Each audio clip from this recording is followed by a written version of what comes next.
Abrimos, señoras y señores, la tertulia en este miércoles 23 de julio del año 2025.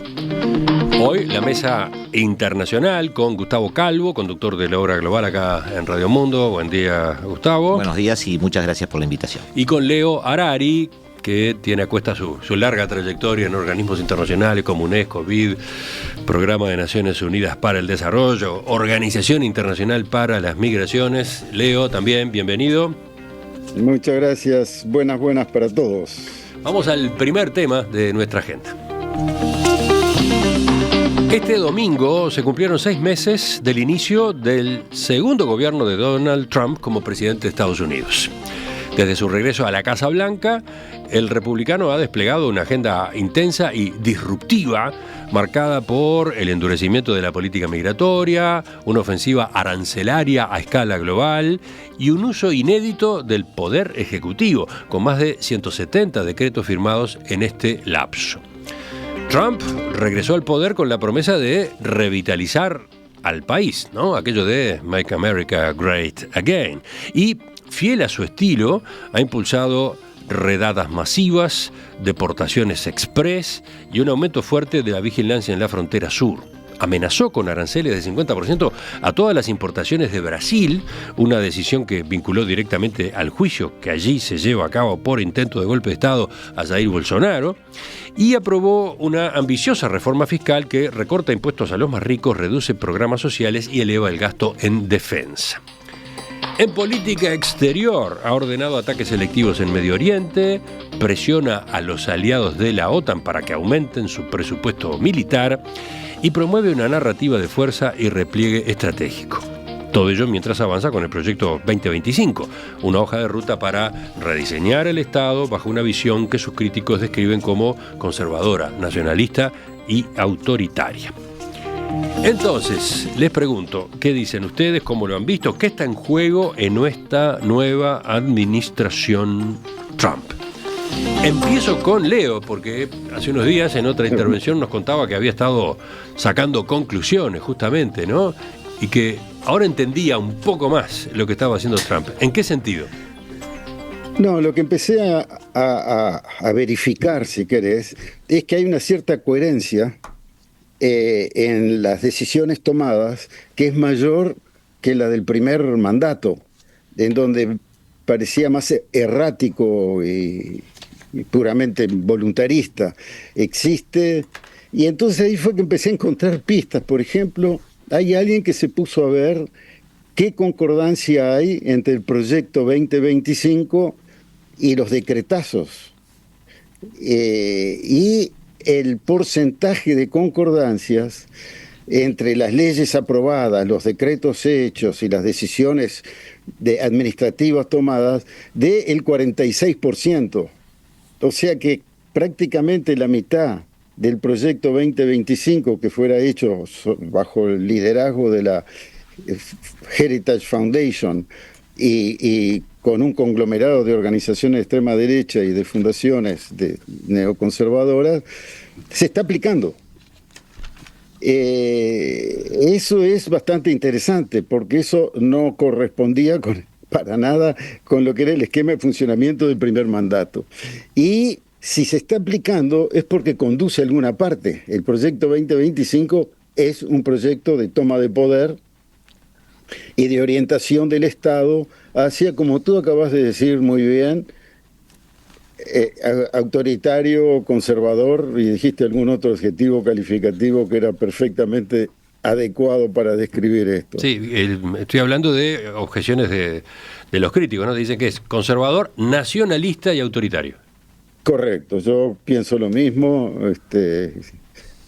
y creo que están las pistas para eso. Otras cosas que encontré de concordancia entre asuntos que me habían interesado en el primer mandato, te recuerdo, la primera campaña de Trump, yo estaba en Estados Unidos, ahí era en la época en que el Uruguay tenía un asiento en el Consejo de Seguridad de 2 años, y me tocó estar por ahí en esa zona, y ahí notábamos el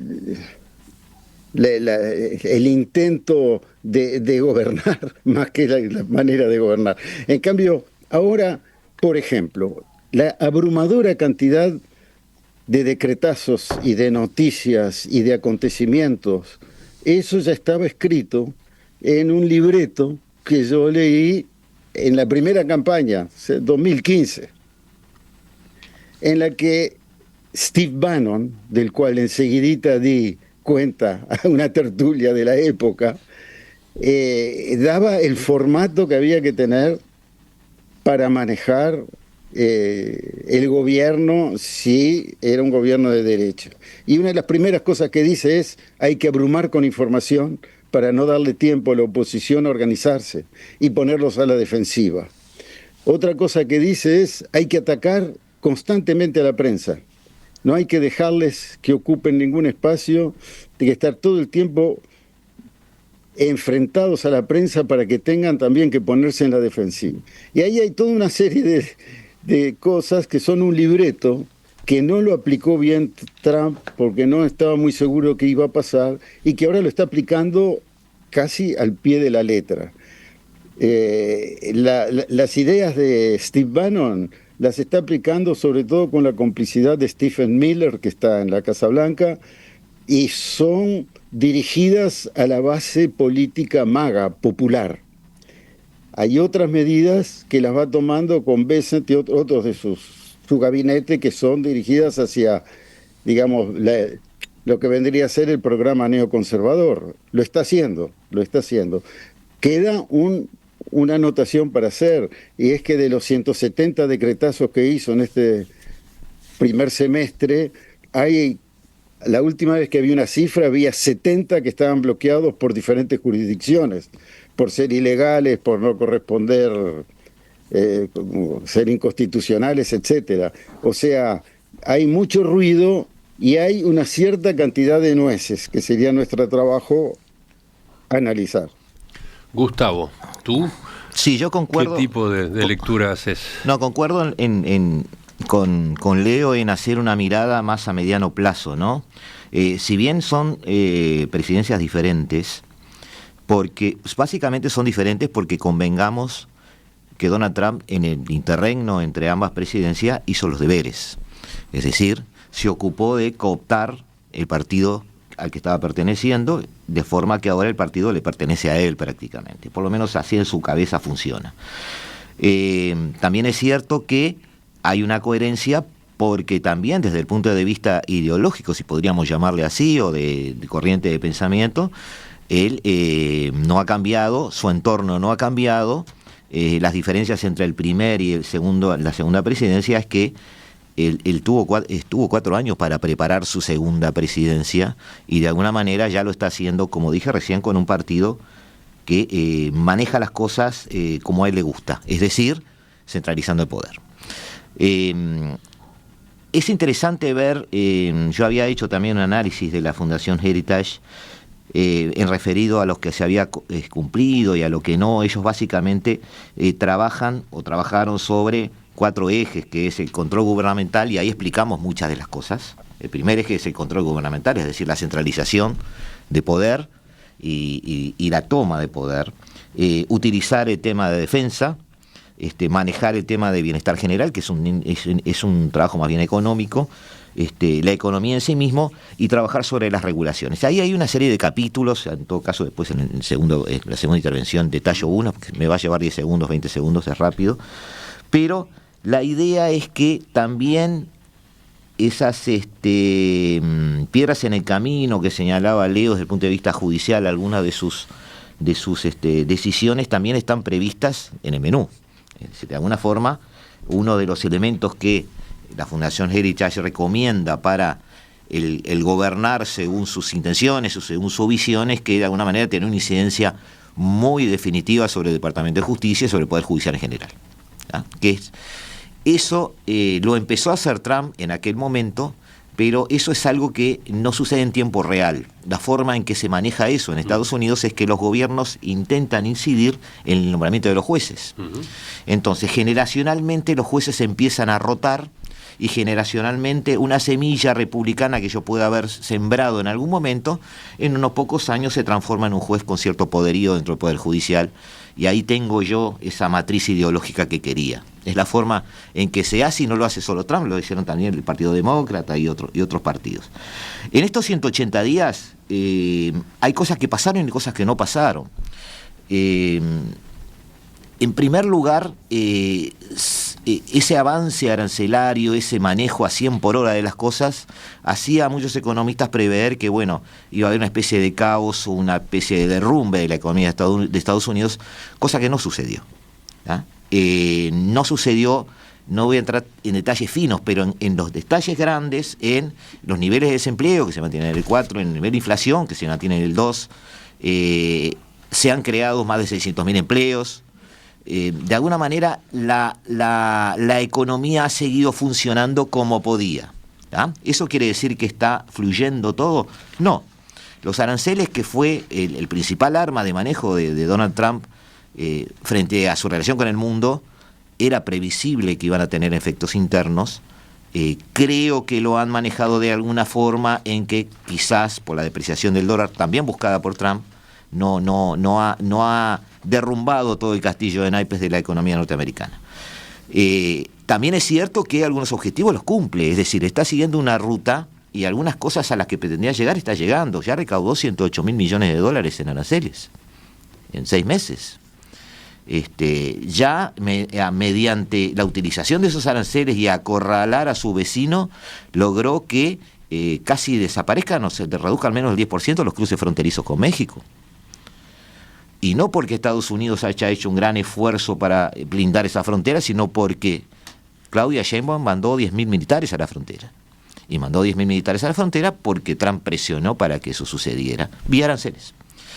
Entonces, obviamente no es simpático, obviamente quizás hasta lleguemos a decir que no está bien. Me estoy fijando simplemente en el dato objetivo de que los objetivos a corto plazo está dando la lucha que le esperaba que iba a dar, y aparentemente algunos se están cumpliendo.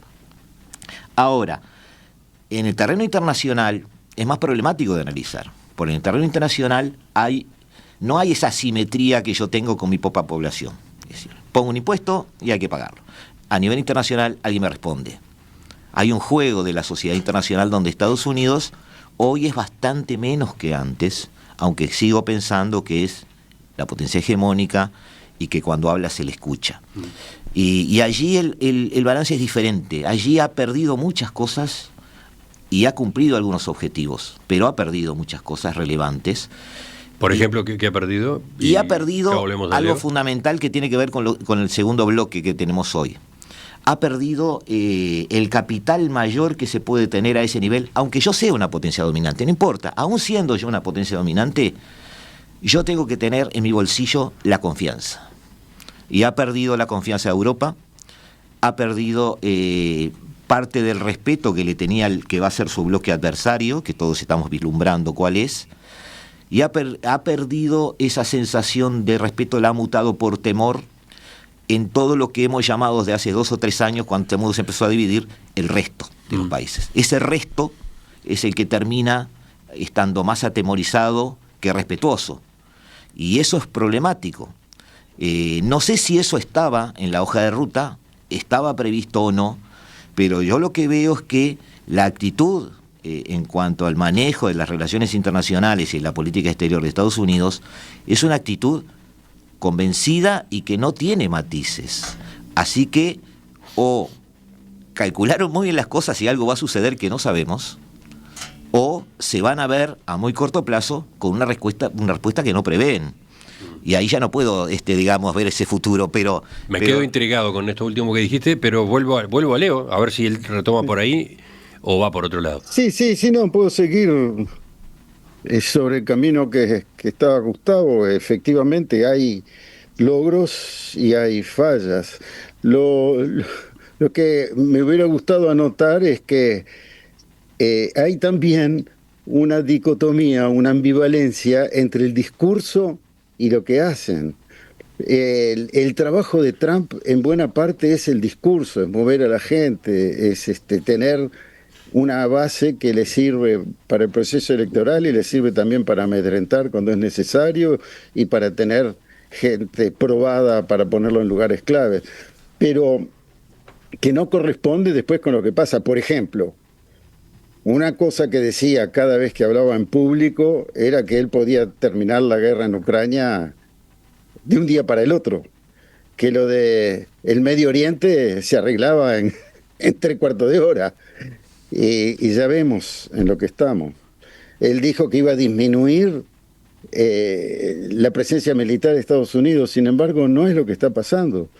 En estos últimos 6 meses usó por primera vez en la historia las bombas más fuertes que se hayan fabricado, hasta la bomba atómica, sobre Irán. Ha hecho más de 560 intervenciones con drones, muchos de ellos con Yemen, que le fastidia demasiado, y otros en diferentes lugares del Medio Oriente. O sea, ha hecho una cosa totalmente contraria a lo que prometió. Eso yo lo pongo en el lado de la falla. Sí coincido fuertemente con lo que dice Gustavo, porque me parece que es importante, es el soft power. Es decir, el hecho de que la relación que tiene Estados Unidos hoy con el resto del mundo es más bien de aquellos que saben que no les queda más remedio, o que se someten con más o menos gusto, y los que resisten, que todavía no han encontrado claramente qué camino, y que se van poniendo a prueba, como podríamos después analizar un poquito lo que está pasando con Brasil y Lula. Es decir, ha perdido deliberadamente el soft power, porque lo primero que cerró fue la cooperación internacional para el desarrollo, el USAID. Ahora, la semana pasada terminó las subvenciones para la radio, en donde estaba la famosa Voice of America, que era la voz de la democracia para los países del otro lado de la cortina de hierro, pero que seguía teniendo oyentes en todas partes del mundo. Liquidó todo eso, como liquidó también 2 o 3 cosas que son más preocupantes y que no quiero calificar todavía, pero es una cantidad de programas científicos, ya sea de investigación científica vinculada a la energía, a la salud, a los cambios climáticos, que se la borró o la debilitó. Algunas incluso tuvo que dar marcha atrás, como todo este desastre humanitario en Texas, que le desaparecieron un montón de ciudadanos abajo del agua, y que probablemente, si hubiera estado en buena forma de funcionamiento la Agencia Federal para los Desastres Naturales, hubieran podido salvar muchas vidas. O sea que el balance es, digamos, tiene todos los colores. Lo que es importante ver, que creo que es un cambio entre el primero y el segundo mandato, es que ahora hay un plan, y que ese plan tiene objetivos, y que los objetivos, tú mismo, Gustavo, ya lo venía diciendo, y tú lo resumiste bien, o sea que no voy a agregar, salvo una última frase que leí hace un rato en el Atlantic del mes de abril. Hay un reportaje a Trump, y el periodista le dice: ¿en qué diferencia usted su primer mandato y el segundo? Y Trump, te lo voy a decir, no lo tengo acá abajo de la vista, pero te lo digo literal porque es cortito. Dice, Trump dice: en mi primer mandato yo tenía 2 objetivos: gobernar Estados Unidos y sobrevivir. En este mandato tengo 2 objetivos: gobernar Estados Unidos y gobernar el mundo. Fuerte esa frase.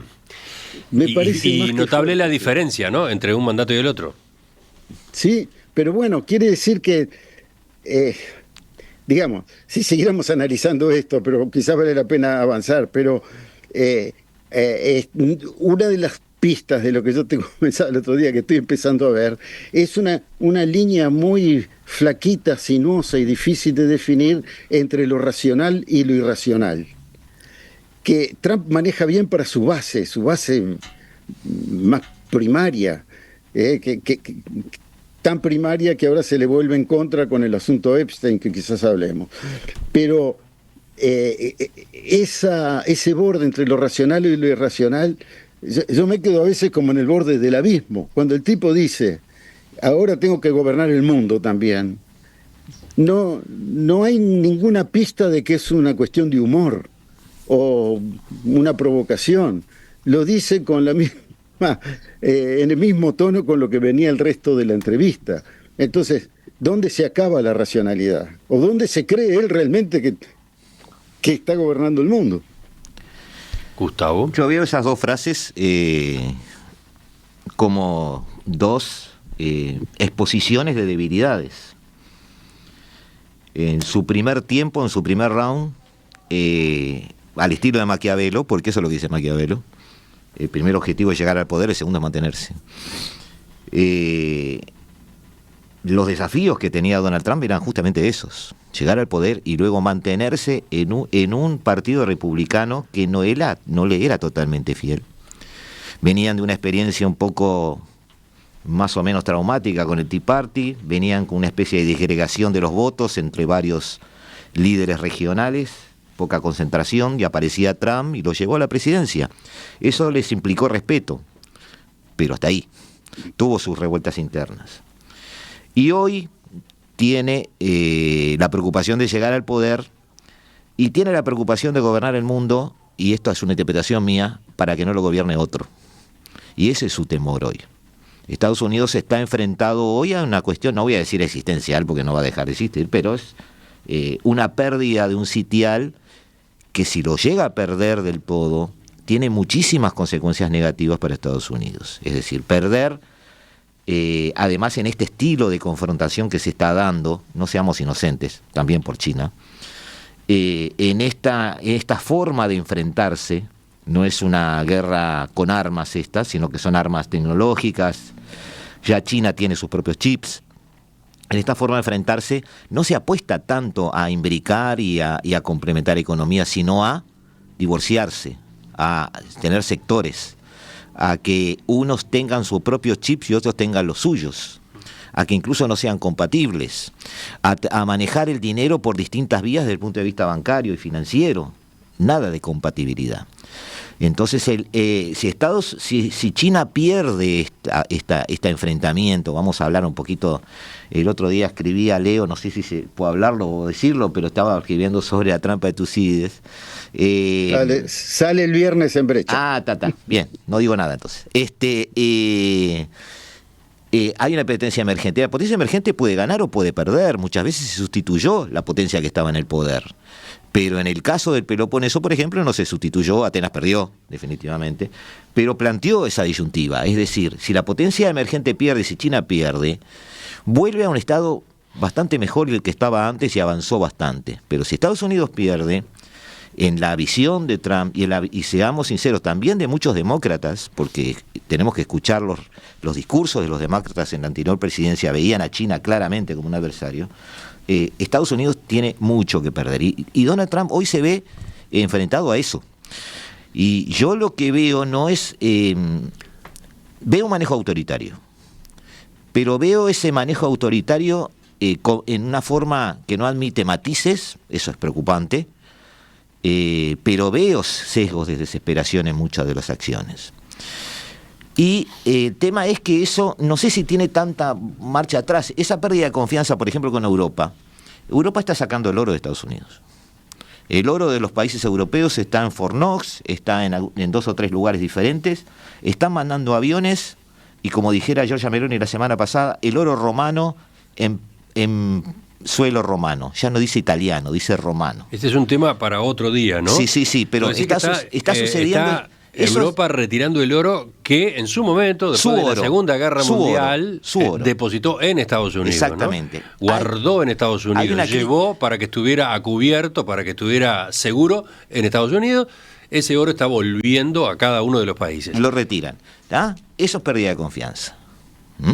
Ahora, la gran pregunta que se tiene que hacer Trump, y yo no sé si eso está medido, es esa pérdida de confianza de su anterior corte, por llamarlo así, o países afines, por ser un poco más educado, implica un realineamiento de ellos hacia el otro lado. Yo creo que no, yo creo que se van a mantener de todas formas. Hay relaciones que no se pueden romper del todo, aunque esté Trump. Muchas veces, tanto Europa como algunos, mandatarios latinoamericanos que yo he leído, sobre todo en la última semana, están dando las señales de que la estrategia sería esperar un post-Trump. Es decir, esperemos, Trump se va a ir y veremos qué pasa. Pero Trump todavía no se va a ir. Trump sigue haciendo cosas y las va a seguir. Lleva nada más que 6 meses. Y lleva 180 días. Miremoslo en días, 180 días. O sea, faltan 3 años y 6 meses. Exactamente. ¿ya? Y además tenemos que aprender, el otro día yo estaba hablando sobre esa trampa de Tucídides, no voy a decir nada sobre eso, pero quien escribió mucho sobre eso es un economista que se llama Graham Allison, no lo voy a tocar ese tema tampoco, pero este Graham Allison fue asesor de los hermanos Kennedy, porque hay que hablar de los hermanos Kennedy, no solo de Kennedy, en el momento de la crisis de los misiles con Cuba. Y él escribió un libro que se llama La esencia de la decisión, donde explicaba todas las formas en que se tomaban decisiones encerrados allí en la Casa Blanca cuando veían que la flota soviética venía a traer más misiles y ellos debían iniciar un bloqueo para enfrentarse cara a cara con esa flota. Y Graham Allison describe lo que después muchos sospechábamos, pero a raíz de ese libro muchos empezamos a entender, que es todas las cosas que inciden en las tomas de decisiones de un gobierno donde el presidente es solo un engranaje más. Hay asesores, hay pugnas internas, y hay cosas que ni siquiera son malignas, son costumbristas. Hay burocracia, hay formas de hacer las cosas que siempre se hicieron así, a nadie se le ocurrió revisarlas. Y hay otros factores de poder, ¿no? Empresarial, por ejemplo. En factor empresarial, que además hay que hablarlo y no se ha hablado. En Estados Unidos toda una mutación. Pasamos de aquellos poderosos petroleros y empresarios del acero, que siguen siendo poderosos, a una gran influencia de la costa oeste, de California y en particular de Silicon Valley. Sí, las compañías tecnológicas. Y ese cambio se vio, y son otras formas de pensar. No piensa lo mismo un CEO de Ford de aquella época que Mark Zuckerberg, por ejemplo. Y eso se nota en el gobierno. Leo. No, el Graham Allison del que mencionaba Gustavo es el que inventó el concepto de trampa de Tucídides. O sea, que nos pusimos de acuerdo en que no vamos a mencionar hoy. Pero me parece que va bien, va increyendo, porque hay una base que tenemos de reflexión, de análisis de todo esto, que parte de la constatación de las élites americanas desde hace ya quizás un par de décadas, de que el antagonista principal es China. Y eso tenemos que tenerlo siempre en algún lugar del escritorio presente, porque explica una parte no despreciable de las decisiones que toman. Y además la cierta continuidad. Biden tuvo continuidad con respecto al primer mandato de Trump en cuanto a apoyar algunas de las medidas que había tomado, porque el enemigo era China, en particular las cuestiones tecnológicas. Entonces, eso es una cosa. La otra cosa que es un acuerdo común de base para el análisis es que cuando un hegemón se debilita, tiende a concentrar sus fuerzas, a dejar de lado todo lo que es considerado lujo, superficial, innecesario, para concentrar las fuerzas. Y después entramos en el proceso de escalada. ¿En qué va a competir? En lo primero que compite es en lo comercial. Es en definitiva no solo lo más fácil, sino también aquello que tiende a debilitar de la manera más inmediata al enemigo, causarle problemas con... Después se pasa a las licencias, a las patentes, a la tecnología. ¿Cómo podemos hacer para frenar el desarrollo tecnológico del enemigo y aumentar el nuestro? Luego se pasa a las provocaciones de tipo bélico, a hacerles pasear los portaaviones por la costa, etcétera, etcétera. Y todo el desafío está en saber hasta dónde hay que ir, hasta dónde se puede ir, a dónde hay que parar. Ahí yo dejo esto porque pienso que son bases que todos estamos de acuerdo, para volver a algunas cosas que son sorprendentes también. Y es que la respuesta a esta primera fase de ataque comercial no ha sido prevista del todo por la administración americana. Hoy leía en el New York Times esta mañana un tema sobre los 6 meses de Trump y la China. Y decía que China, cuando salió con esto Trump de que le ponía 150% de aranceles y les prohibía una colección de cosas, entre las cuales comprar los chips, etcétera, China descubrió las tierras raras y los magnetos y otras cuestiones que son indispensables para la economía norteamericana. Y entonces dijo, bueno, si nos sube esos aranceles, nosotros vamos a subir los nuestros y además de eso no exportamos más tierras raras. Y resulta que existen en otras partes del mundo, pero es muy difícil de ponerlas arriba de la mesa de un día para otro. Inmediatamente llamó el director general de la Ford para decir, tengo que parar la fábrica hoy mismo si no puedo seguir incorporando tierras raras. Y lo mismo pasa con material militar, aviones, etcétera, que también las necesitan. Y ahí violín en bolsa. Se tuvo que callar, habló de dar un tiempo y ahora están viendo que sería 15% y no 150%, etcétera. Lo mismo con Japón. Hay otros elementos que juegan. Nosotros hemos visto nada más que el libreto 2025, pero no sabemos nosotros el libreto, por ejemplo, y dejo uno para recordar. ¿Quién tiene más bonos de tesoro de los Estados Unidos? Es decir, ¿quién le ha prestado más dinero y forma parte de la gigantesca deuda exterior que tiene Estados Unidos? Nada menos que China. Japón. Ah, no era China. No, ahí anda, segundo o tercero. El primero de todo es Japón, con más de $1 trillón de bonos del tesoro. Entonces tampoco podés decirle cualquier cosa a Japón, porque agarra y empieza a decir, bueno, empiezo a tirar los bonos, a venderlos a lo que sea, le arma un lío financiero mundial. Bueno, dejo por ahí porque todo esto, como habrán notado, es interminable. Sí. Pero creo que los aportes de ustedes están ayudándonos a situarnos en lo que ha ocurrido en estos 6 meses tan cargados, ¿no? Tan intensos, tan vertiginosos. ¿Gustavo? Sí, lo que pasa es que desde el punto de vista internacional, toda la evaluación que hagamos sobre Trump es cómo le va frente al mundo. Yo discrepo un poquito con esa conclusión o ese echarle en cara a Trump que dijo que en 24 horas terminaba una guerra, porque yo no creo dos cosas. No creo que Trump no quisiera terminar la guerra, yo creo que quería.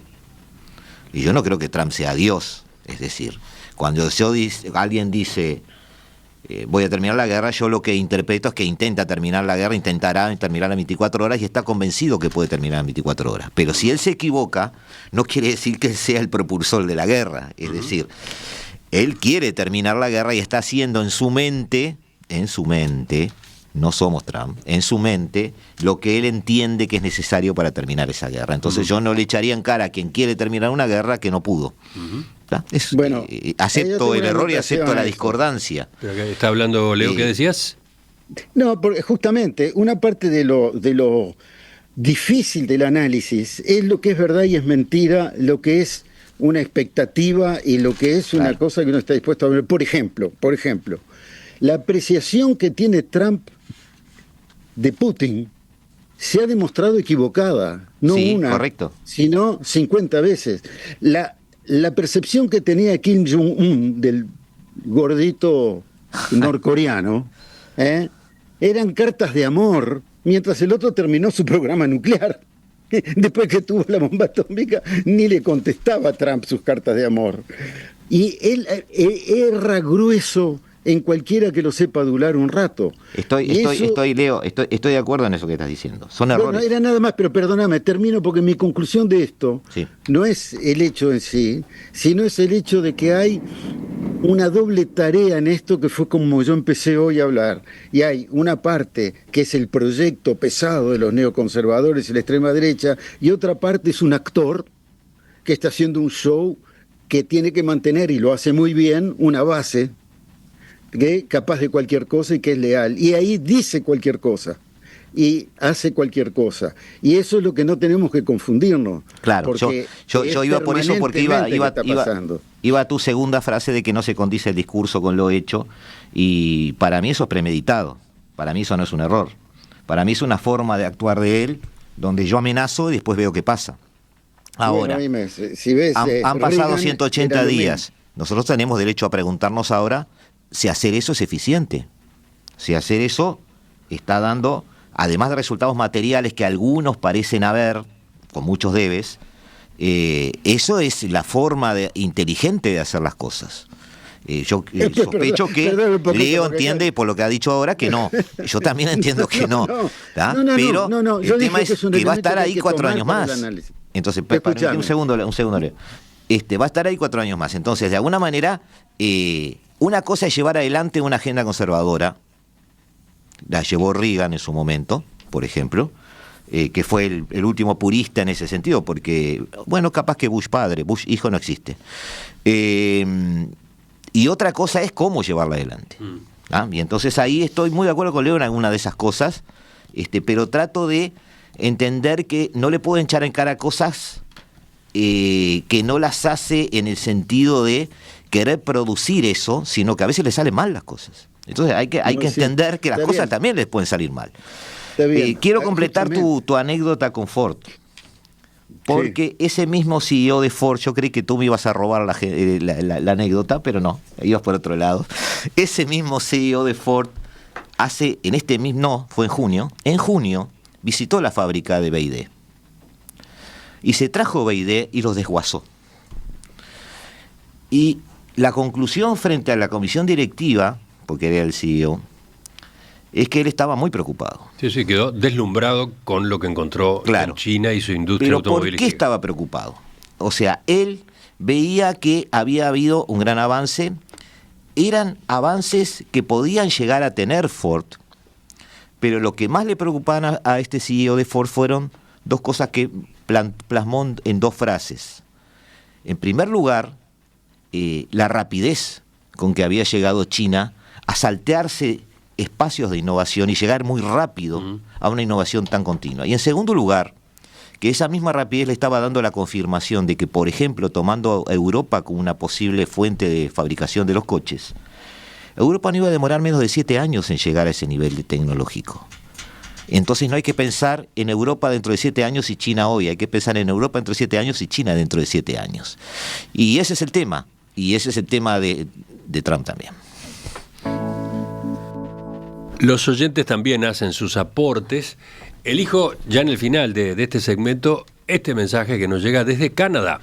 Lo manda Leonardo y dice: acá en Canadá las negociaciones con Estados Unidos son un dolor de cabeza. Un día dicen una cosa, al otro día otra. Se ha ido conformando un sentimiento anti-Estados Unidos muy grande, al punto de que han caído 30% los viajes a ese país, con un impacto obviamente en el turismo. Otra consecuencia, en los supermercados y licorerías de Canadá ya no hay, se quitan, desaparecen, se toma la decisión de quitar productos de origen estadounidense. Lo menciono, es el aporte de un oyente, es una síntesis muy rápida, ¿no? Son 4 pinceladas, porque me parece que una de las lecturas posibles de los 6 meses de Trump o de la gestión Trump es qué va pasando en los otros países, ¿no? Claro, que es lo que yo te decía hoy en cuanto a Trump frente a los demás, al resto. ¿Qué va dejando acá, allá, en este caso en un país absolutamente cercano, socio, integrante de aquel famoso Tratado de Libre Comercio de América del Norte? ¿Qué podríamos decir de México? Y seguir, ¿no? Como que esta sería otra manera de leer lo que está ocurriendo, las huellas. Si querés, ¿Leo? No, se acaba el bloque, te lo voy a clavar con una frase que me parece genial, de ni más ni menos que el león rioplatense, señor presidente de los argentinos, que dice: entre un genio y un loco, la diferencia está en los resultados. Y entonces yo creo que hay que tener un poco de paciencia, esperar otros 6 meses más nomás, para empezar a evaluar esos resultados que ya se ve que son de diferentes características, para saber si estamos frente a un genio o a un loco. Ya seguimos, ya volvemos a la mesa internacional.